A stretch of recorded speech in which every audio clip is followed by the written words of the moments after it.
Sebutkan dan jelaskan pengertian factum salutis dan penerapannya di dalam sejarah penebusan orang berdosa. Factum salutis artinya ketetapan penyelamatan, ketetapan penebusan, di mana Bapa menetapkan anak menebus umat pilihannya. Dan di dalam kekekalan, Bapa mengutus anaknya dan anaknya menaati faktum yang sudah ditetapkan itu untuk menebus umatnya dan mengerjakan keselamatan melalui inkarnasi, kematiannya, kebangkitannya, kenaikannya, duduk di sebelah kanan Allah Bapa, dan kedatangannya yang kedua kali.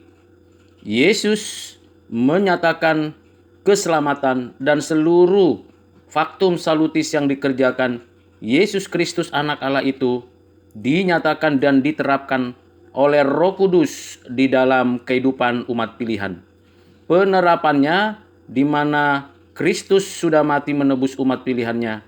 Kristus menggantikan umat pilihannya untuk mendapatkan penghukuman dan umatnya mendapatkan pengampunan serta menerima pembenaran dan juga pengadopsian sebagai anak-anak Allah. Dan setiap orang berdosa, yaitu mereka yang disebut umat pilihan, akan menerima perjanjian kekal ini dengan iman berdasarkan anugerah yang diterapkan oleh Roh Kudus, sehingga penerapan faktum salutis sungguh-sungguh dialami dan diterima orang-orang percaya sepanjang zaman. Sebutkan dan jelaskan pengertian tulip dan konteks keselamatan orang pilihan.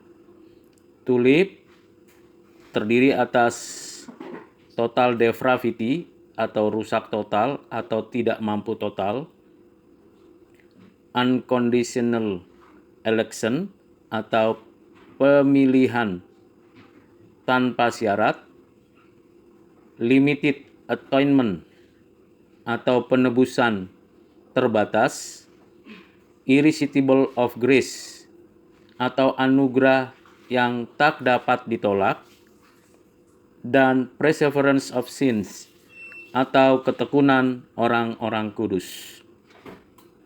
Total depravity atau rusak total yang berarti bahwa setiap orang sudah berdosa, sudah ada di dalam dosa, berbuat dosa dan kehilangan kemuliaan Allah, rusak total dan tidak mampu total.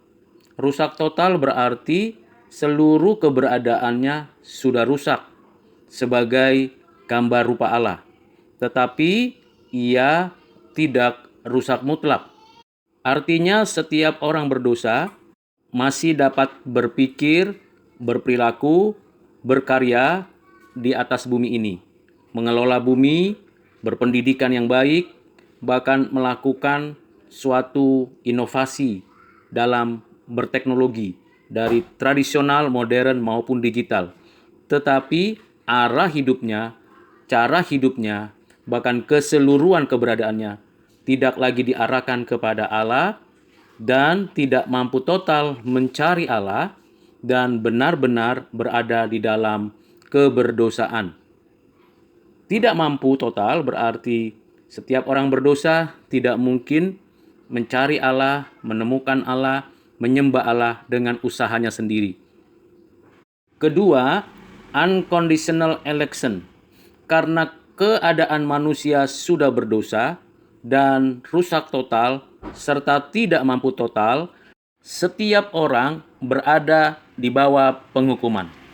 Dan mereka yang telah ditetapkan Allah dalam kekekalan dan dipanggil dalam sejarah menerima keselamatan tanpa syarat apapun dari manusia. Karena manusia memang tidak layak, tidak pantas, tidak mungkin menerima keselamatan dari keadaannya yang seperti itu. Tetapi Allah beranugerah memberikan keselamatan bagi setiap orang pilihan yang telah ditetapkan Allah itu tanpa syarat apapun, sepenuhnya anugerah. Bagian ketiga, limited atonement, penebusan terbatas. di mana orang-orang pilihan itu yang ditebus oleh Bapa melalui karya penebusan Kristus oleh Roh Kudus. Artinya penebusan tidak untuk semua orang, terbatas hanya bagi umat pilihan. Sekalipun karya penebusan Kristus itu sempurna dan dapat lebih dari cukup untuk menebus seluruh umat manusia, seluruh semesta alam, dan segala isinya, tetapi efektif untuk menebus umat pilihannya saja. Tidak ada keselamatan di luar Kristus. Tidak ada penebusan lagi yang lain yang dinyatakan Allah kecuali di dalam dan melalui Yesus Kristus anaknya yang tunggal. Bagian yang keempat ialah irresistible of grace, anugerah Allah yang khusus yang dinyatakan Allah dan diterapkan oleh Roh Kudus kepada umat pilihannya sepanjang sejarah yang tak mungkin ditolak oleh orang-orang pilihannya.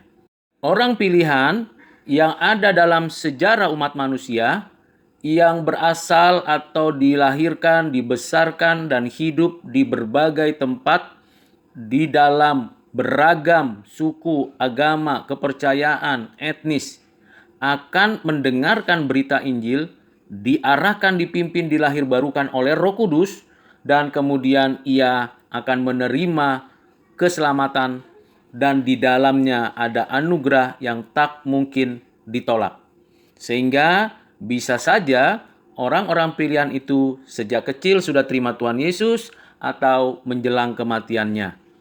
Bagian kelima ialah perseverance of sins, di mana orang-orang percaya itu bertekun melakukan kehendak Tuhan, menjalani misi dan visi dari Allah di bumi ini, baik memproklamasikan berita Injil Yesus Kristus maupun melaksanakan mandat budaya dengan baik dan sempurna.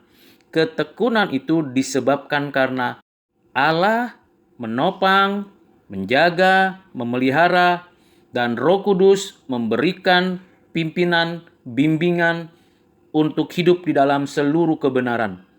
Sehingga ketekunan orang percaya di dalam Kristus adalah juga kesetiaan Tuhan Allah kita yang menyertai dan memberkati umatnya.